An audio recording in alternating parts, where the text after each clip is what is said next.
Surviving off the coast in the oldest desert on the planet is a rare beast. Join the quest to find one of its more elusive members. They are not a mirage. And while local wildlife fears them, one scientist tracks down these scavengers to unlock the secrets of their existence, how they live, how they hunt, and how they adapt as the world changes around them.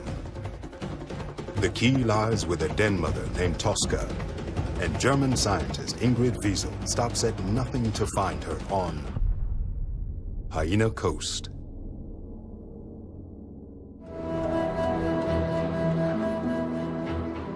This is the Atlantic coast of Namibia.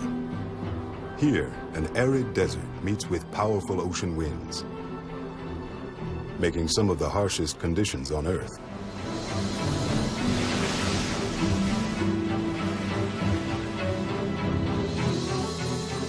Dubbed the gates of hell by European sailors, and the land God made in anger by resident bushmen. Shipwrecks are proof of the raw power in this deadly habitat. It's in this ferocious landscape the brown hyena reigns.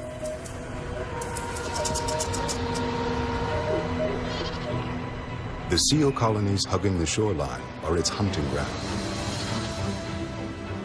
Hundreds of thousands of Cape Fur seals call this home.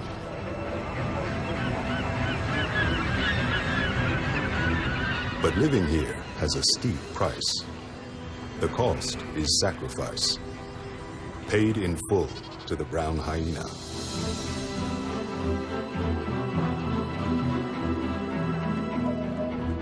German scientist Ingrid Wiesel keeps record. It's her life's quest to study the brown hyena, otherwise known as the strand wolf.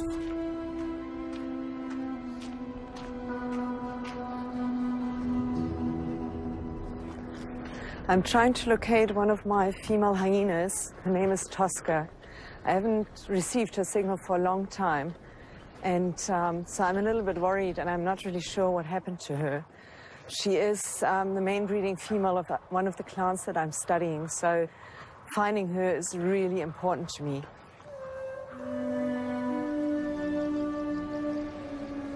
Ingrid discovered Tosca when she was 4 months old and watched as she became the leader of her clan.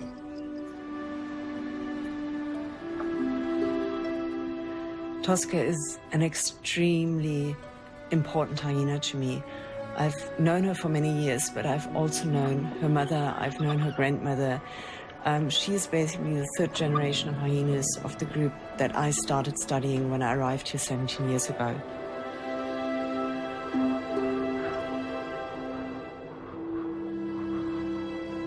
The Namib is the world's oldest desert, stretching the entire coast of Namibia, and is home to Ingrid's study. She works out of Luderitz, an old diamond mining town. A remote city off the South Atlantic coast, Luderitz is exposed to powerful sea winds that cut through buildings and boats on its way to the desert on the other side. Ingrid's study will prove a challenge. Harsh desert conditions are just the start. The brown hyena is a desert phantom. But finding one strengthens her resolve. The first brown hyena I saw and laid eyes on in this area, I was in love with them. They were so beautiful and not what I expected. The first hyena family she studies is Tosca's. I followed the movements of her mother and grandmother, and I could see how she inherited all this ancient knowledge that the other two hyenas also inherited. And she really became part of my life and like part of my family too, which makes it just a special connection that I have. Brown hyenas can travel 55 miles in one trip, making them difficult to track. Finding Tosca will prove difficult. Ingrid uses modern technology to follow every step. Tosca and other breeding females wear GPS collars. These collars emit a VHF signal, so I can actually track the animal that is wearing the collar. The collar records specific data of the hyena's movements. But Ingrid needs to be within radio contact to download this essential information. Yeah, one can actually find out a lot about the animal's life and the animal's activity and behavior just by having these collars fitted. I don't even have to see the animal, I don't have to get close to it. It's all done remotely. And the beauty is also we can drop the collar off once the battery expires, so the animal won't have the collar on for the rest of its life. It's just for a couple of years.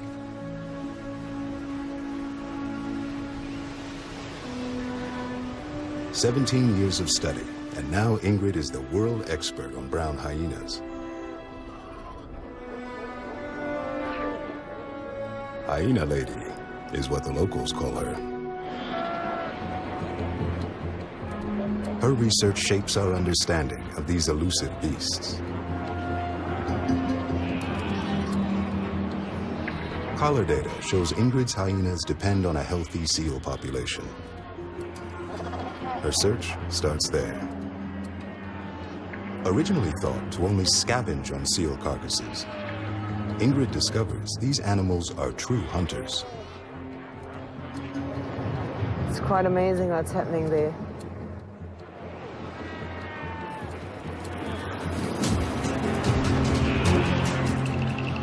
They stalk the coastline for seal pups, an important part of their diet. Ingrid keeps her focus on the science with an empathetic eye. When you are at the seal colony, you've got thousands of seal pups there. So you don't really bond with one of the seal pup. It's like a prey item. It only takes one bite for the hyena to crush the pup's skull, killing it instantly. If you study a carnivore, you have to deal with death. I mean, they have to feed their young. That's just life. Ingrid also discovers these coastal hyenas are active in the day, contrary to their nocturnal inland cousins. And she also suspects brown hyenas are able to sniff out seal pups that have recently suckled, making for a rich and fatty meal. Sometimes pumping milk from the baby with its paws.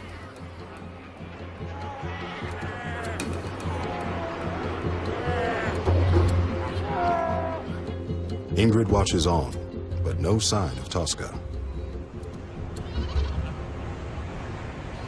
Mothers carry some of their kills to their dens, sometimes as far as 12 miles away.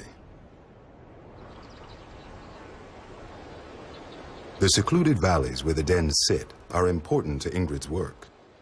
It's a meeting place for the clan. It's here where Ingrid hopes to see her favorite subject, Tosca.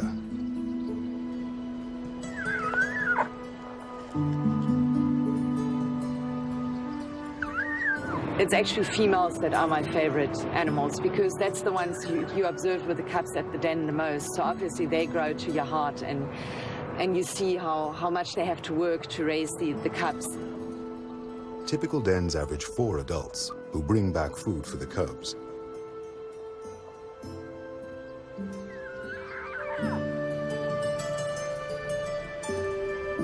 Could this one have brought food back for Tosca?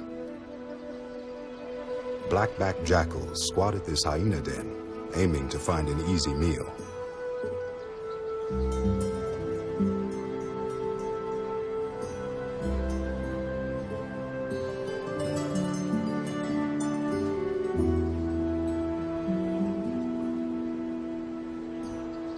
Brown hyena dens are located in secluded areas to offer cubs protection from the harsh world around them.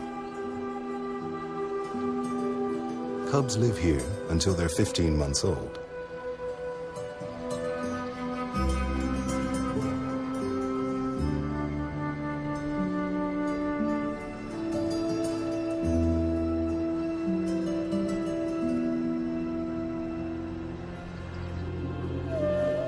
German scientist Ingrid Wiesel hopes the subject of her study, Tosca, is among them. But she is nowhere to be found. Ingrid continues her search at other known den sites. I haven't seen her for weeks, and I was just hoping by having a look at all the den sites that I know that she's used in the past that I could find her and see what she's doing, whether she's breeding or whether she's okay. Each den she checks is empty.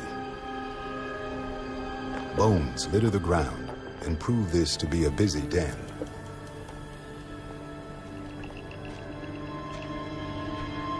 But these bones are old.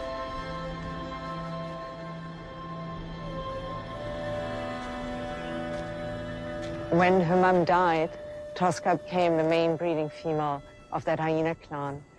And, you know, these females are extremely important to clan structure because it's usually only one female in a group that has got cubs.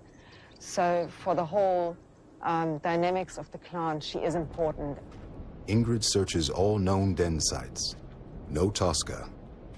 Her clan has abandoned their home range, begging the question, why? Tosca is a really special hyena to me. You know, I've got this special bond to her, and although I know she doesn't really have a bond to me, quite naturally, she'd probably rather be left alone. But I know, you know, I hope, or I believe that she would recognize me and that she actually knows who I am, and whatever I'm trying to do here, it's actually for the greater good of these animals to survive in this area. Ingrid grinds on, trying to answer where Tosca's clan has gone and why they left.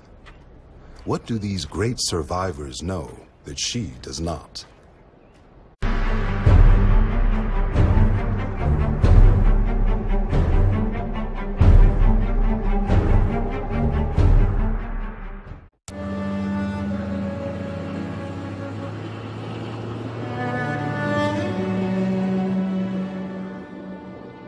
A new threat to hyena survival may be why Tosca has left. Ingrid is determined to learn why.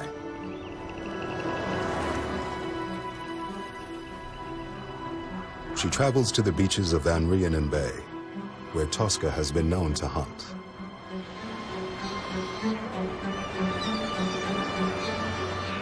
Several seal rookeries scatter along the shoreline.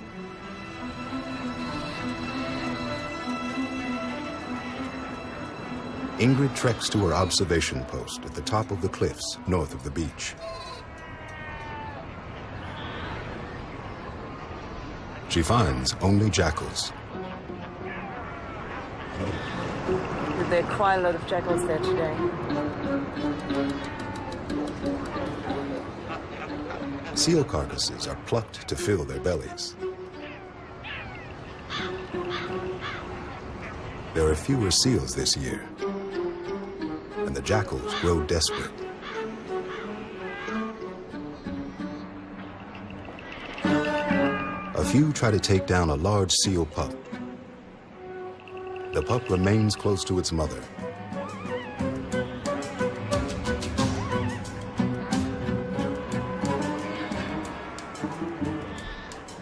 Though the jackals try to split them.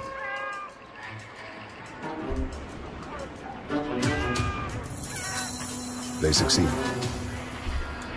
The pup runs to the water for protection.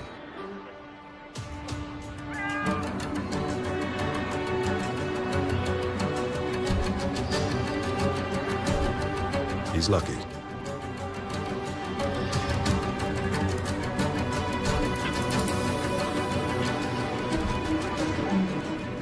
Down the beach, another pup is under attack. He's outnumbered.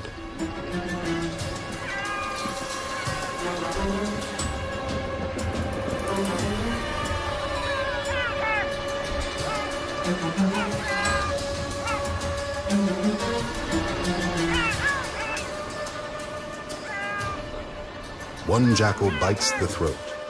The others tear at its body.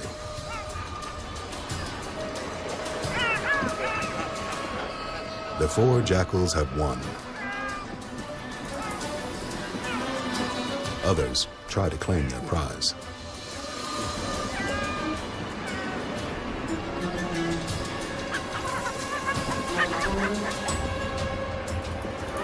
The smell of death draws more hungry jackals and creates a feeding frenzy.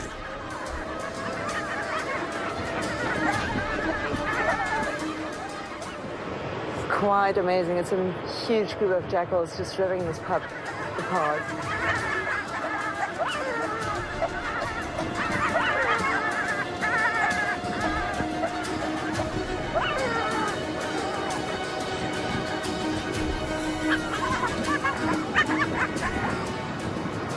Really amazing how efficient they are with their hunting strategy.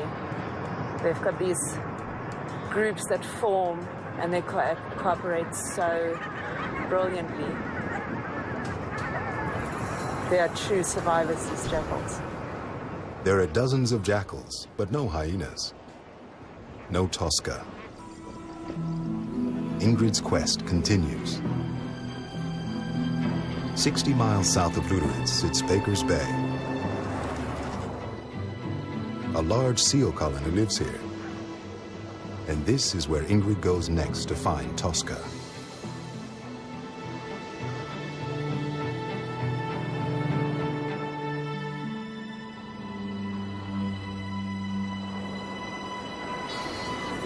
More than 20,000 seals are found here during summer breeding.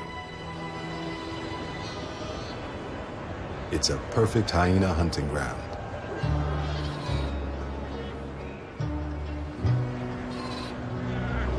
Ingrid catches sight of an injured hyena in the distance. Oh my God, this is amazing. This is a very old friend of mine. I can't believe this, but it's a hyena called Hyena.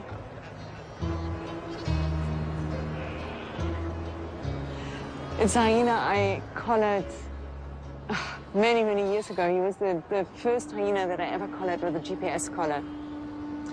And he must be, I must think a bit, but I think he's about 14 to 16 years old. So I really didn't expect him to see me at the seal colony. Well, he looks in a pretty good shape for his age, but he's limping quite badly. It's not really unusual because a lot of hyenas do injure themselves here. They fall, they slip in the rocks. But obviously, you know, there's quite a lot of competition between hyenas at seal colonies, so they also fight a lot. So you might have got the injury from a fight with another hyena.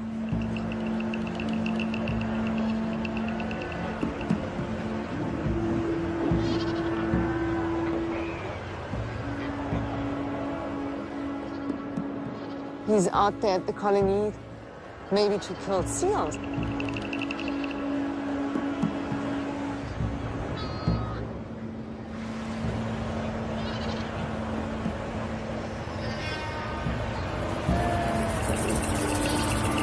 Hylena's first attempt to catch a young seal is clumsy. Its mother tries her best to protect her young. With good result. This pup got away. Will Hyena find another?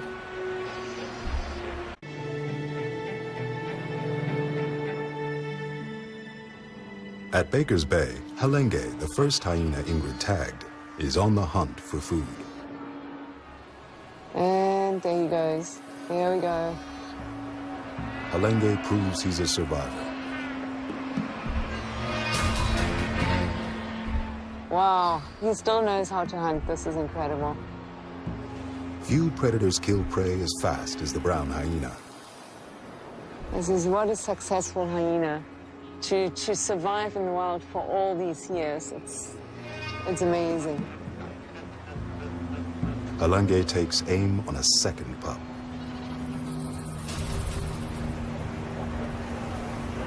Death comes with one bite.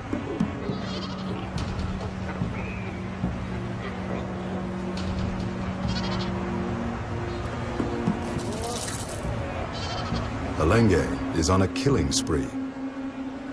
Ingrid has seen this before. The average is 3 pups, but some will take 10 or more. Ingrid believes one hyena may have taken close to 100. Since the prey is abundant, the hyena's hunting instinct stays at peak. Ingrid calls this an overstimulus situation. Baker's Bay remains a hotspot for hyenas, but there's no sign of Tosca. Ingrid thinks the falling seal population may be the cause. Over the past 10 years, I've been seeing that the population size of the seal colonies has been decreasing. The hyenas might have to go further inland to find enough food for their survival.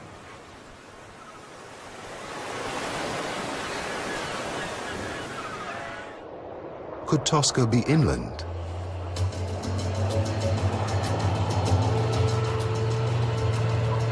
Tosca may be with another of Ingrid's collared females, named Obelixa. So she drives south across the desert to the ghost town of Elizabeth Bay.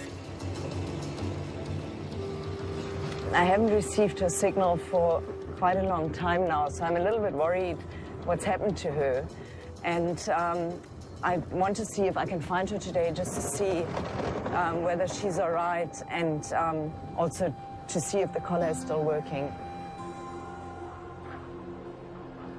Abandoned in 1948, Elizabeth Bay is a shadow of its former self. So it's absolutely amazing to think that 100 years ago people were living here, and now suddenly the hyenas have made the houses their home, and nature has taken over this place again in a quite unique way. Colonial Germans built the town in 1908. 40 years later, the desert began to tear it down.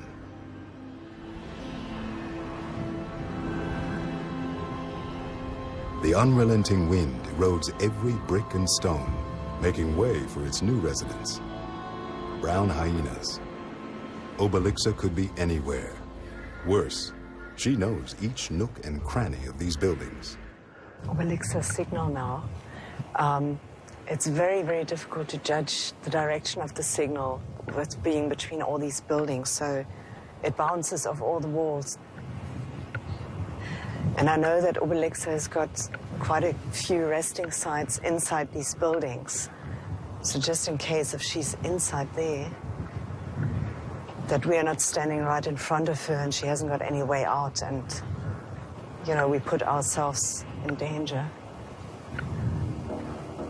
Yeah, it sounds as if it's actually coming from inside there. Ingrid bottles her fear in hopes Obelixa can provide clues to find Tosca.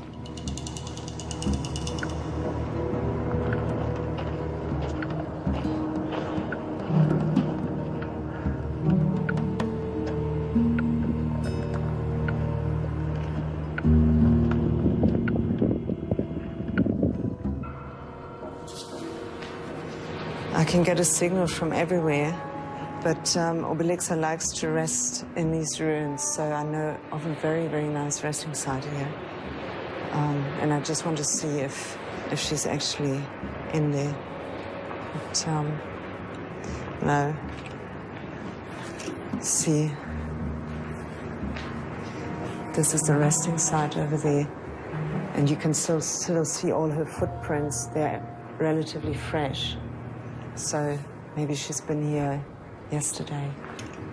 Okay, just have a look in the other houses if we can find her.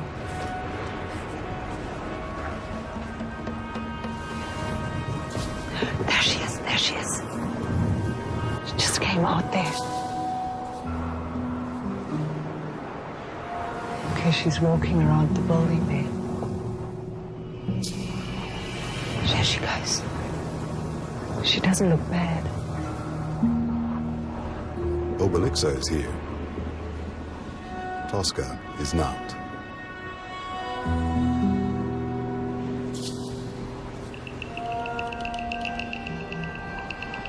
I can't get a good enough view on Obelixa now to really judge her condition, but you know, what's clear to me is that the collar is not working properly.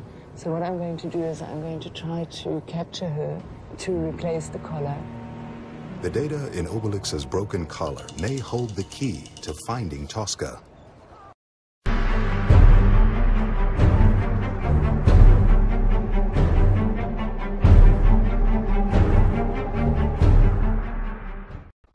Night falls on Elizabeth Bay as Ingrid preps to retrieve a collar on a rogue brown hyena named Obelixa.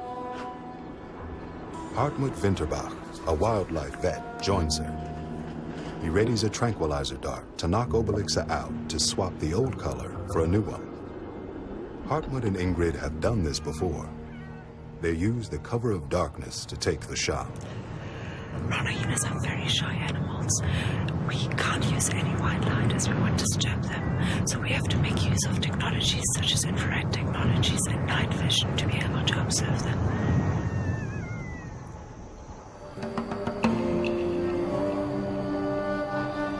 The bait sits for several cold hours when Ingrid finally sees something. There's a hyena, but it is a cub. It's quite small, I think. I would think it's about 9 months old. It could be one of Obelixa's cubs. That's amazing. There are 2 hyenas at the bait. There. I think there's Obelixa. Yeah, I can see the quad eye. It's Obelixa. She's chasing the jackal from the bait. Oh, fantastic. We have to be very, very quiet now not to disturb her.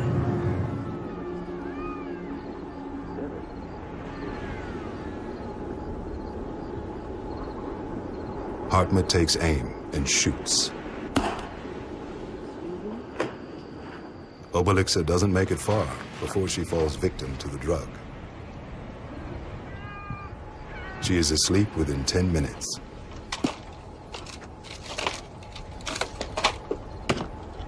Ingrid and Hartmut have little time to act. We have to be extremely quiet because the animal can still hear everything which is going on around it. But it can't react to it, so it will get quite nervous and upset. Ingrid replaces the collar, while Hartmut conducts a full examination.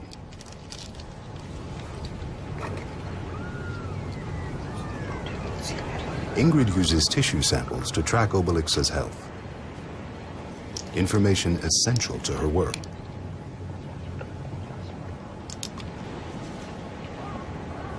They inject the antidote. In just a few minutes, Obelixa will wake. The animals actually suffer from some sort of amnesia from the drugs, which works in our favor because they often, or they don't seem to remember what has actually happened to them.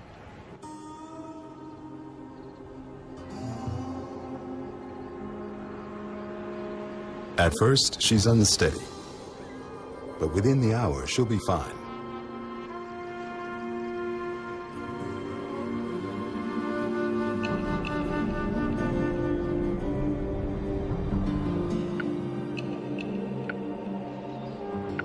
In the morning, Obelixa roams her streets without reservation. Elizabeth Bay is her home, and the darting won't scare her away. Her bond to this town makes it unlikely Tosca would be here.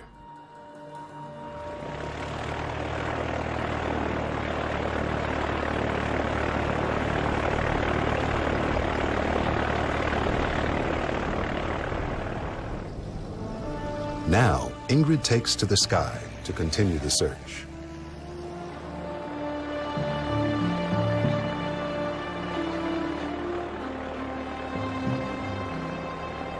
From here, Ingrid studies the vast coastline her brown hyenas claim as their own.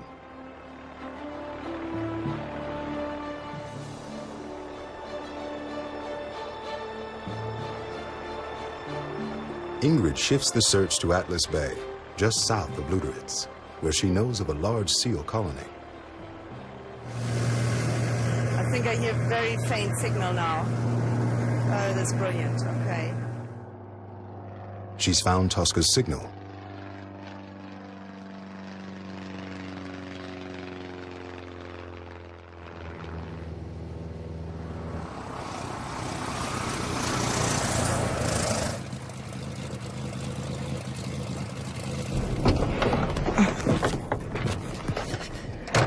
I got a very faint signal of Tosca close to Atlas Bay, so I really want to take the opportunity and go into that area and see if I can get a signal from the ground.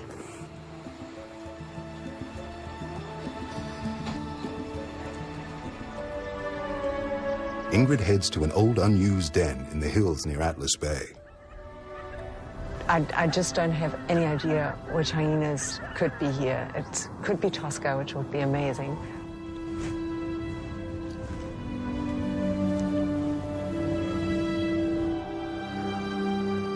Ingrid watches for Tosca as night settles over the den.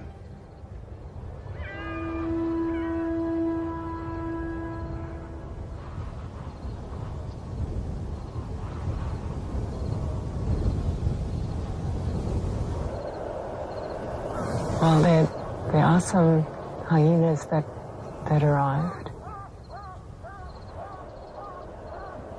It is very difficult to see now, but it looks as if there are 2 sub-adults, and there's definitely one adult around there, but I can't see who it is.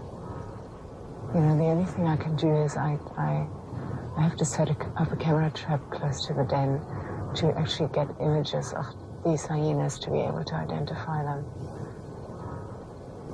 But it's fantastic, the den is active.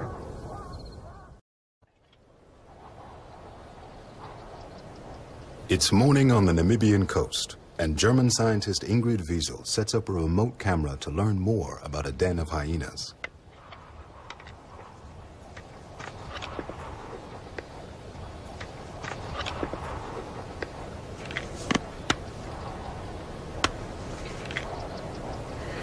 So the way these camera traps work is that they've got an infrared sensor which emits a beam, and if an animal walks through this beam and the beam is broken, then the camera automatically takes a photograph. We've basically set this camera trap now to record videos, so I'm going to leave that here now overnight, and then I'll check tomorrow morning.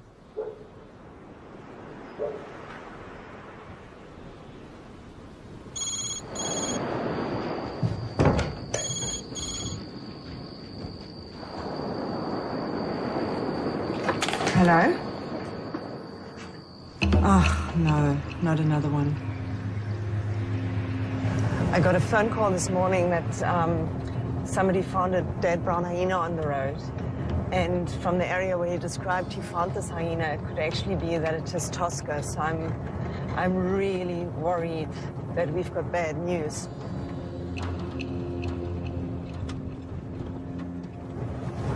Oh, there, I can see the hyena. It's on the side of the road. There is no collar on the hyena. Has Tosca removed hers? So it could be Tosca. So the first thing I do just to quickly check is whether it's a male or a female. And it is a male. So it can't be Tosca, which is really good. It might sound a bit stupid, but I'm always relieved when, you know, it is a male, as bad as it is to have a roadkill. But if it's a female, there's always the chance that this animal was lactating and that basically then the cubs are without a mum and might not make it. Or even that the animal is pregnant. These hyenas, they've already got such a tough life out here in the desert, trying to survive, finding enough food, raising their cubs. And it's always so sad to see that actually, you know, still the humans are the biggest threat to even these elusive animals which live in such a, like, pristine area.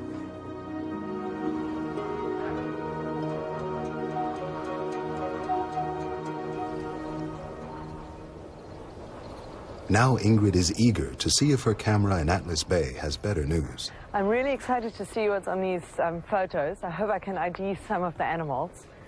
So we should be able to see... Ah, no.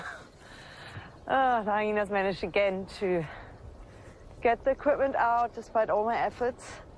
So, well, I guess I just have to find the bits and pieces and hope that the memory card is still somewhere and that I can still recover some of the photos and see the culprits. So we've got the back here. There's some more pieces. Oh yeah, I can see it. Oh God, that's good. At least, well, It still looks, I hope we can still use it. It's pretty dirty, but the camera trap is beyond repairs, that's for sure. The camera is destroyed, but Ingrid's determination never wavers.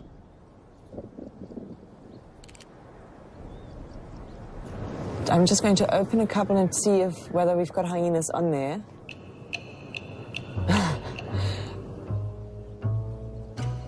There's a porcupine. So this porcupine just came out of the one entrance there. There's an animal coming. What is this? Oh no, it's a jackal. Shame. I thought maybe it's the mother. Just open another one. Have a look what's on there.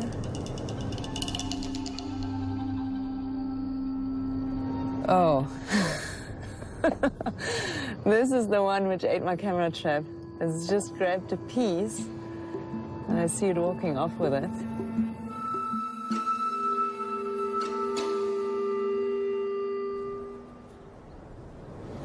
And I can't really make out any identification. There we go. He's coming back. And that's it. I think this is when the camera trap was destroyed. Well, we know the animals are there, but I'm going to go back and set up another camera trap, but this time I'll make another plan and I'll try to set it up in a way that I can't destroy it at all. But this is really good news. I'm so excited. Ingrid goes home and returns with sturdier equipment. I'm right at the den now. The entrance is just a couple of meters away from me, and now I've just put it very high up so the animals actually can't reach it from the ground. And I hope this one is going to work now. Ingrid now waits to see if her quest for Tosca is over.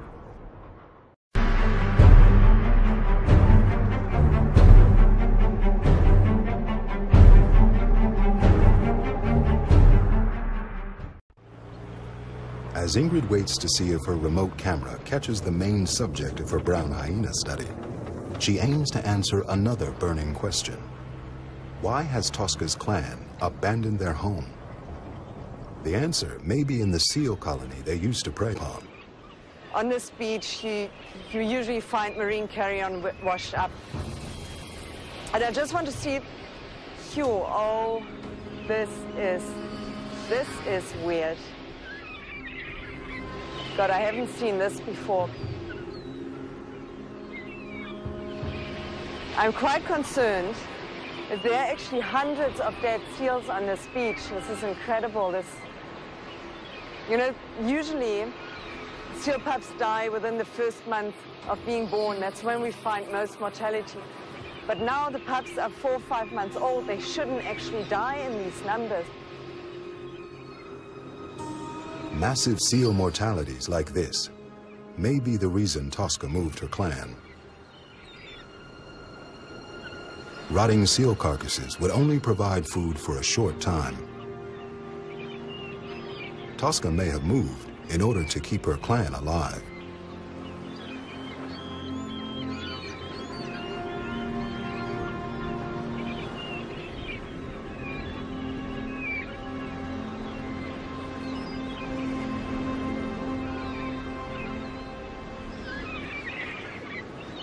I'll just take some samples and I'll talk to the marine biologist today, and we'll see if we can find out what this caused. By the time Ingrid gets back to Luderitz, she has a possible answer. The marine biologist here in Namibia, they're talking about a neurotoxin called domoic acid, which is produced by algae. Domoic acid attacks the brains of mammals and has been known to kill. It comes from the algae blooms, like red tide. Outbreaks can occur when cold ocean waters warm. I just think that the marine biologist might be right and that we've got a problem at hand here. Warmer ocean waters support fewer fish. Fewer fish mean fewer seals. And fewer seals mean less food for Namibia's coastal hyenas. Ingrid treks back to Atlas Bay to see if Tosca has fallen victim to the food shortage. The camera is unharmed, and Ingrid is eager to reveal the findings.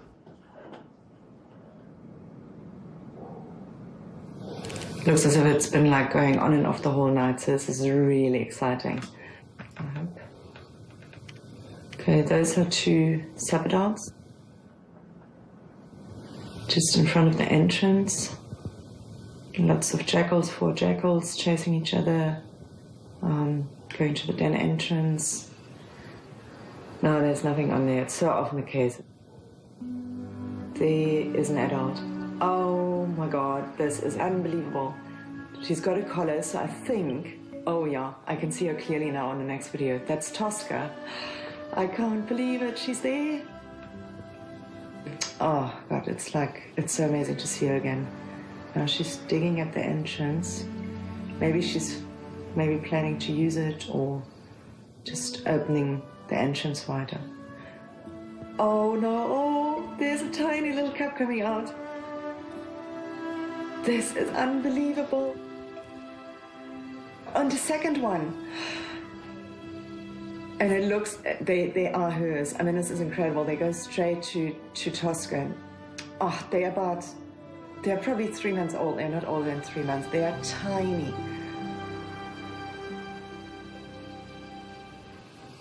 Oh, this is amazing. She's lying down. They're probably going to nurse just now. Yeah, she's lifting her leg.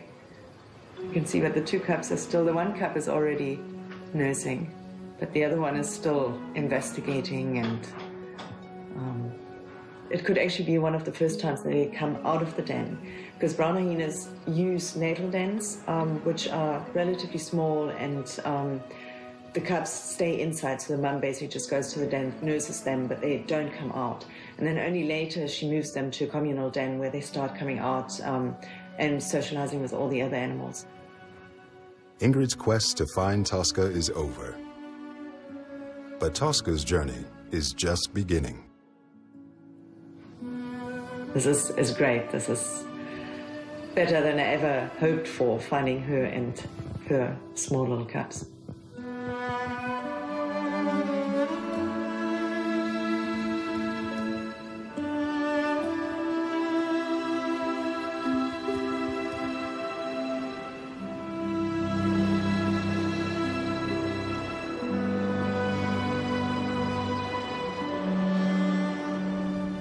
Two months pass, and Tosca's cubs continue to grow.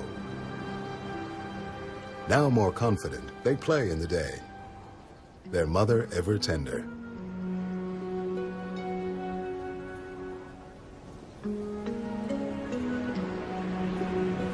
Tosca remains Ingrid's favorite. It's why she worked so hard to find her. But now, it's time for Ingrid to let Tosca go. Tosca's collar's life is coming to an end. So I decided, before I'm losing her and maybe the collar again, I decided to actually drop the collar off and retrieve all the data. So on the one side, as a scientist, I'm really happy to retrieve all the data today and to be able to see what she's been up to for the past year. But on the other hand, I'm really sad because it means I have to let go. I have to say goodbye to Tosca, who, you know, I've followed for such a long time. So I feel a little bit as if I'm losing a friend. Ingrid's study of the brown hyena will not end with Tosca, the strand wolf survivor.